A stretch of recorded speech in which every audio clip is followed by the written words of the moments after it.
السلام علیکم۔ آج ہم اس کا جو ہے بقیہ پارٹ پڑھیں گے۔ نظم و ضبط جو ہم نے پچھلا پڑھا تھا اس میں پھر ہم نے سیکھا تھا کہ اللہ تعالیٰ کا نظام کائنات جو ہے، اس کائنات میں دی ہوئی ہر چیز جو ہے اللہ تعالیٰ کی پیدا کی ہوئی، وہ ایک خاص ترتیب میں چلتی ہے، اپنی اس کے جو اصول اللہ تعالیٰ نے اس کے بنا دیے ہیں ان کے مطابق چلتی ہے، اور اس طرح اس کائنات میں ہمیں ایک ترتیب نظر آتی ہے۔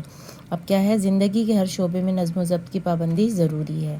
دعوت کا معاملہ ہو یا ٹکٹ خریدنے کا یا کسی محفل میں بیٹھنے کا، ٹھیک ہے، لوگ نظم و ضبط کو بھلا بیٹھتے ہیں۔ محفلیں بہت سی ہو سکتی ہیں، آپ کی ایک میلاد کی محفل ہوتی ہے جس میں بہت سارے بچوں کو بیٹھنے کا موقع ملا ہوگا، اسی طرح سے جو ہے اور مختلف محافل ہوتی ہیں، یا جس طرح مسجد میں اگر آپ چلے جائیں جمعے کا خطبہ ہو رہا ہے، وہ بھی ایک طرح کی محفل ہوتی ہے۔ تو لوگ کیا کرتے ہیں، اس میں ایک طریقہ بتا دیا گیا ہے کہ اس میں آپ نے کیسے بیٹھنا ہے، لوگوں کو پھلانگنا نہیں ہے، ان کے اوپر سے گزر کے نہیں جانا کہ گزر کے آگے کی جگہ میں جا کے بیٹھیں، بلکہ جہاں جگہ مل جائے وہاں پر بیٹھنا ہے۔ تو لوگ عموماً کیا کرتے ہیں، نظم و ضبط کو بھلا بیٹھتے ہیں۔ اسی طرح سے ہم اگر ٹکٹ قطار میں لگ کر لینا کسر شان سمجھتے ہیں، کسر شان یعنی شان کے خلاف سمجھتے ہیں۔ بس میں جب تک ایک دوسرے کو دھکے دے کر نہ چڑھا جائے لوگوں کو مزہ ہی نہیں آتا۔ بل درست کرانا ہو یا دفتر نے کسی سے کام کی بات کرنا، ہماری سوچ یہ ہوتی ہے کہ تمام افراد کا نمبر کاٹ کر سب سے پہلے اپنا کام نکال لیں۔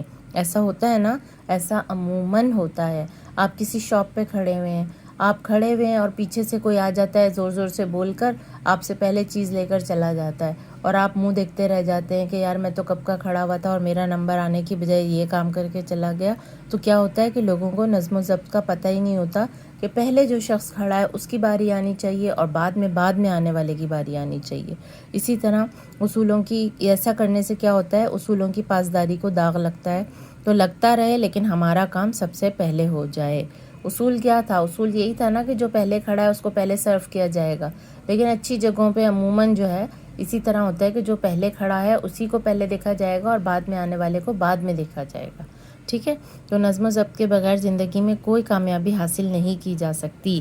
یعنی اگر کوئی شخص نظم و ضبط کی پابندی نہیں کرتا تو وہ ہرگز اس گمان میں نہ رہے کہ میں بظاہر کوئی چھوٹی کامیابی تو حاصل کر لوں گا لیکن بڑی کامیابی وہ ہرگز حاصل نہیں کر سکتا۔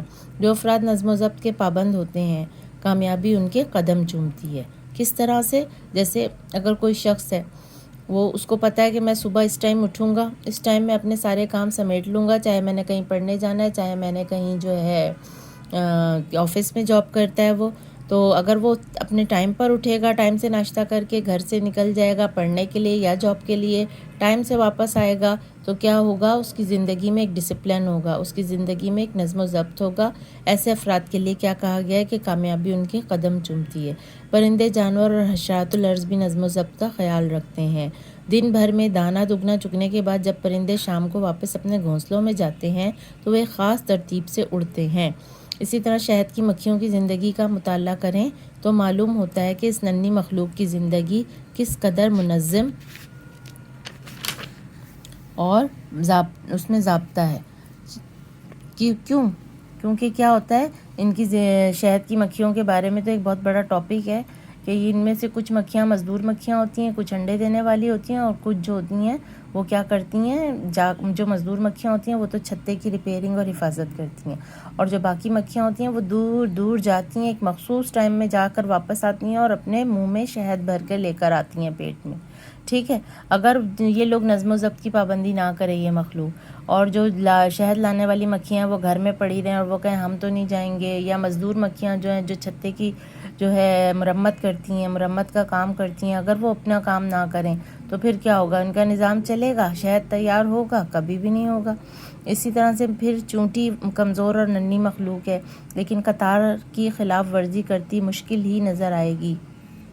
کیسے خلاف ورزی ہرگز نہیں کرتی، چلتی ہیں؟ تو یہ تو بہت سارے لوگوں نے، بچوں نے دیکھا ہوگا کہ چونٹیاں جب گزر رہی ہوتی ہیں کبھی کبھی تو وہ بالکل ایک لائن میں چل رہی ہوتی ہیں، تو یہ لائن ان کی کیا بتاتی ہے، ان کی زندگی کا نظم و ضبط ظاہر کرتی ہے۔ زمین پر چلنے والے اکثر جاندار خاص ترتیب سے چلتے اور اپنے متعین کردہ ضابطوں کی پابندی کرتے ہیں۔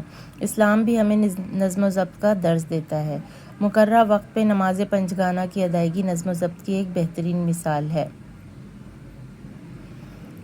ایک امام کی قیادت میں سب کا ایک ساتھ رکوع و سجود کرنا حسن ترتیب کا اعلیٰ نمونہ پیش کرتا ہے۔ یعنی یہ نہیں ہے نماز پڑھ رہے ہیں تو کوئی جب سب رکوع میں چلے گئے تو کوئی کہے کہ میں تو سجدے میں جاتا ہوں، اور جو جب سجدے میں چلے گئے تو کوئی کہے کہ میں کھڑا ہو جاتا ہوں. اور اگر کوئی ایسا کرے بھی تو وہی سب سے زیادہ بیوقوف اور پاگل نظر آئے گا، اور ایسی نماز میں اس کی کوئی خوبصورتی بھی نہیں ہوگی. ٹھیک ہے، تو جب ہم امام کے پیچھے اگر نماز پڑھ رہے ہیں تو اس میں ہمیں کس کو فالو کرنا ہے؟ امام کو ہی فالو کرنا ہے، اور اس سے ہمیں ثواب بھی ملے گا اور ہماری نماز بھی ہوگی. رمضان کے مقدس مہینے میں روزے رکھنا، روزہ رکھنے میں کیا ہوتا ہے؟ پھر ایک مخصوص ٹائم پہ روزہ بند کرنا ہے، مخصوص ٹائم پہ کھولنا ہے، پھر کچھ نہ کھانا پینا، سحر تا افطار، نظم و ضبط کا پیغام دیتا ہے. حج کا فریضہ بھی خاص ایام میں ہی انجام دیا جاتا ہے، یعنی اس کے مخصوص دن ہوتے ہیں جن میں ہی یہ عبادت انجام دی جاتی ہے، اس کے علاوہ سال میں آپ کبھی بھی نہیں کر سکتے. مختلف ممالک سے تعلق رکھنے والے لاکھوں مسلمانوں کا ایک ہی لباس میں ہونا نظم و ضبط کا احساس دلاتا ہے. یعنی دیکھیں کتنا خوبصورت دین ہے، اس نے ہمیں کس طرح نظم و ضبط سکھایا ہے. آپ صلی اللہ علیہ وسلم جب نماز کے لیے کھڑے ہوتے تو سب سے پہلے صفیں سیدھی کراتے. صفیں کہتے ہیں وہ جو لائنیں بنا کر نماز کے لیے کھڑے ہوا جاتا ہے اس کو صف کہتے ہیں. ٹھیک ہے، یہ کام ایک ترتیب و تنظیم کا احساس دلاتا ہے. اسی طرح جس طالب علم کی زندگی میں نظم و ضبط کار فرما یعنی اس کی زندگی میں نظم و ضبط کا کردار ہوگا، وہ ہر روز ایک خاص ترتیب سے سارے کام کرے گا. اس کے صبح جاگنے، نماز پڑھنے اور ورزش کرنے، ناشتہ کرنے، اسکول آنے جانے، آرام کرنے، کھیلنے اور کام کرنے کے اوقات مقرر ہوں گے. اس وجہ سے اس امتحان میں کوئی پریشانی نہیں ہوگی. یعنی اگر کوئی یہ کہے کہ میں آج پڑھتا ہوں، 2 دن وہ نہ پڑھے اور تیسرے دن پڑھے اور پھر 4 دن نہ پڑھے، تو کیا آپ کیا سمجھتے ہیں اس کے تعلیمی سلسلہ یا پیپر کی تیاری یا اسکول کا ہونے والا ہوم ورک وہ سب اچھے سے ہو جائے گا؟ ہرگز نہیں ہوگا. لیکن ایک بچہ جو ڈیلی اپنے ایک مخصوص گھنٹے پہ بیٹھتا ہے، یعنی اگر اس نے 4 سے 5 پڑھنے کا وقت بنایا ہوا ہے یا 4 سے 6 بنایا ہوا ہے اور وہ روزانہ اس میں پڑھتا ہے، تو پیپر کے آنے تک اس کی بہترین تیاری ہو جائے گی اور وہ روزانہ اپنا ہوم ورک بھی اپنا کر کے اسکول لے جائے گا. اس کے برعکس یعنی اس کے خلاف ایک ایسا طالب علم جس کی زندگی میں نظم و ضبط نہ ہو، زندگی کے ہر امتحان میں پریشان ہو جاتا ہے. یہاں کھیلوں کی مثال بھی اب پیش کر رہے ہیں یہ کہ جس طرح ٹیم کے کھلاڑی بہتر نظم و ضبط کا مظاہرہ کرتے ہیں وہ ٹیم کامیاب رہتی ہے، اور اس کے برعکس نظم و ضبط سے محروم ٹیم جو ہے شکست سے دوچار ہوتی ہے. دنیا کے عظیم لوگوں کی زندگی کا جائزہ لیں تو ہمیں معلوم ہوگا کہ ان عظیم ہستیوں نے نظم و ضبط کو سختی سے اپنائے رکھا.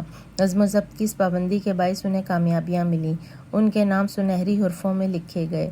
ہمارے عظیم قائد اعظم محمد علی جناح کی مثال اس کی بہترین مثال ہے کہ زندگی انہوں نے اپنے ایک فرمان میں اتحاد اور ایمان کے ساتھ جس تیسری بات پر زور دیا وہ یہی نظم و ضبط ہے.